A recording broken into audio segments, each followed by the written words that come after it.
As the United States presidential election continues to rumble forward with Republican candidate Donald Trump and Democratic candidate Hillary Clinton, there are many across the country who are still thoroughly dissatisfied with their choices. Donald Trump's positions are polarizing at best. One major headline this week was that he asked a national security advisor 3 times in 1 hour why the US can't just use nuclear weapons against its enemies. Meanwhile, much of the country, even a good portion of Hillary Clinton's own supporters, are reluctant to trust her. However, according to a Fox News poll on Wednesday, Hillary Clinton leads Donald Trump by 10 points, 49% to 39%. But what of the remaining 12% of voters? Who are they voting for? Do we have a potentially better option? Libertarian candidate Gary Johnson and Green Party candidate Dr. Jill Stein want to be your president. What do they believe in? Could they possibly become the leader of the United States? Let's find out. This is The Loop.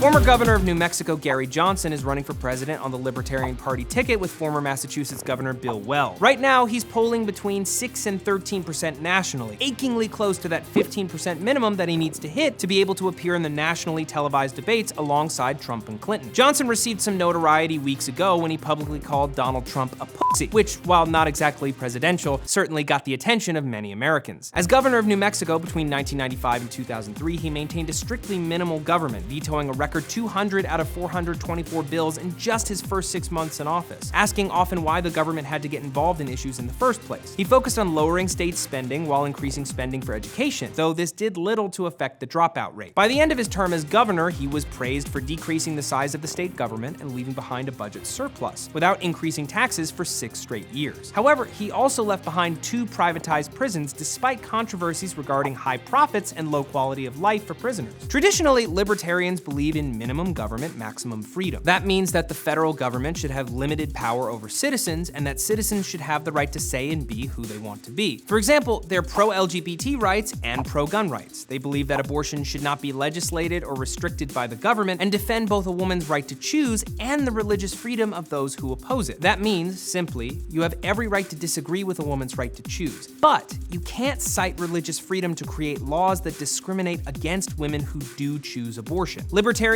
believe in a strong military to defend our country, but that we should not be involved in the affairs of countries around the world while our own people suffer. Now, Tuesday night, CNN aired a libertarian town hall with Johnson and Weld, allowing them to broadcast their platform to a larger national audience than they've had previously. Reason.com posted a piece that was disappointed with their performance, saying that the candidates presented a platform that seemed more centrist than actually libertarian in an attempt to sway as many voters as possible. But what did they actually say? The candidates attacked both Trump and Clinton, with Weld claiming that Trump, quote, had a screw loose and that he was a huckster, which is old people speak for a door-to-door salesman of questionable trustworthiness. Weld also compared Trump's call for deportation of 11 million illegal immigrants to the rounding up of Jews in the Holocaust. Johnson called Hillary and Bill Clinton out on their high public speaking fees, and while he didn't specifically call Hillary Clinton untrustworthy, Johnson did say that he understood why voters don't trust her. Weld held his tongue during that segment as he has a long-standing public friendship with the Clintons that goes back decades. He and Hillary Clinton worked closely together when they collaborated on the impeachment of Richard Nixon during the Watergate scandal. Regarding ISIS, Weld responded that they should be handled like how the government handles the mafia. He suggested that the FBI put together a 1,000-person task force to combat them directly, which is all well and good, except that their leaders aren't based here and they're not running Canadian whiskey across the border like Al Capone. It's different. When questioned about Black Lives Matter, Johnson said that he had had his head in the sand on this issue until recently, but that he now accepts that discrimination does exist against Black Americans and that we should all, quote, wake up. He also called Black unemployment a national emergency. Another question came up regarding marijuana. Now, Johnson is very familiar on this issue as he's a former CEO of a legal cannabis company and has publicly stated in the past that he's consumed marijuana edibles. Johnson said that what we need to do is deschedule marijuana as a Class 1 narcotic. There needs to be research and development on marijuana, and in no way are we supporting kids being able to use marijuana. He also reaffirmed that further research needs to take place on the drug, which he says competes directly with prescription drugs. Johnson was also questioned on legalizing prostitution, and he replied that the only victims of sex work are prostitutes, but that decriminalization, should it happen, should occur on a state-by-state basis. Which, you know, okay, that's a pretty reasonable response to that question, but why did CNN allow a question about that in the first place? Clinton isn't being asked about sex work, Trump isn't being asked about sex work. Instead of allowing this town hall to show that Johnson and Weld are candidates to be considered, questions like this, and even potentially the marijuana question, paint them less as leaders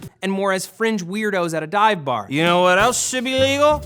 Hookers and marijuana. Look, just speaking as me, personally, Johnson and Weld don't deserve that treatment. Yes, Neither of them have held a government office on the national level, but they're both highly respected former governors. They have experience leading a group of people, which is more than can be said for Donald Trump, or most certainly for the other third-party candidate who has benefited from Bernie Sanders' exit from the race, the one, the only, Dr. Jill Stein. Who is Dr. Jill Stein? The doctor of internal medicine turned Green Party candidate who also ran in 2012 was elected as a board member of her hometown of Lexington, Massachusetts twice, in 2005 and 2008, but has never held a larger office. She ran for Massachusetts State Representative in 2004, for Secretary of the Commonwealth of Massachusetts in 2006, and for Governor of Massachusetts in 2002 and 2010, and has lost every time. In her run for president in 2012, she won 470,000 votes, or about 0.36% of the national vote. However, as of this week, she's polling at about 5% nationally, and is scheduled for her own CNN town hall on Wednesday, August 17th. So if she has always been a fringe candidate, why is she attracting so much attention now? For starters, many of her positions are similar to, and in some cases much stronger than, Bernie Sanders. She is a steely voice in getting our government to recognize and combat climate change, and she strongly advocates for campaign finance reform, free healthcare for all, and against income inequality. She not only believes in tuition-free college, she actually believes that current student loan debt should be forgiven entirely, and that America should operate entirely on renewable energy by 2030. She also believes that jobs are a right,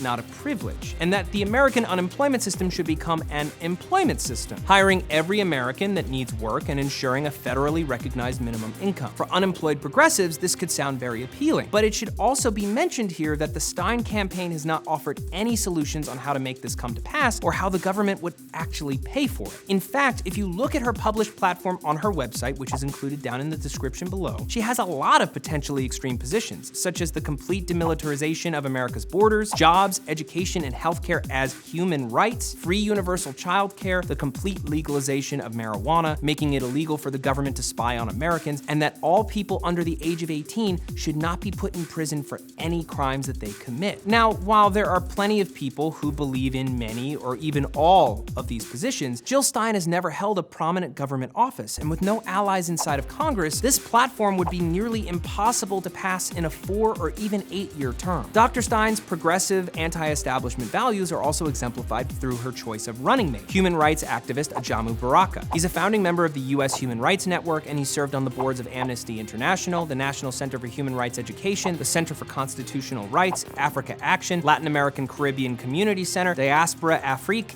and the Mississippi Workers Center for Human Rights. However, he's never been elected to a public office. Stein and Baraka's campaign is issue-focused rather than policy-focused, but it's focused on so many issues that it's hard to pin down what Jill Stein is actually about. Gary Johnson and Bill Weld, I understand. Small government, maximum freedom. Personally, I don't agree with them on every issue, but at least I understand how and why they would implement policies. They could be a viable option. We'll learn more about Dr. Stein and see if her platform can be taken more seriously when she appears in her CNN town hall in just 2 weeks. So now I want to hear from you. Do you feel that either of these candidates reflects what you want to see in a president? Do you think you could vote for a third-party candidate? Or do you think that third-party candidates taking up some of the vote could lead to a disaster in the general election? Let us know down in the comments below. Like this video, and until next time, you're in the loop.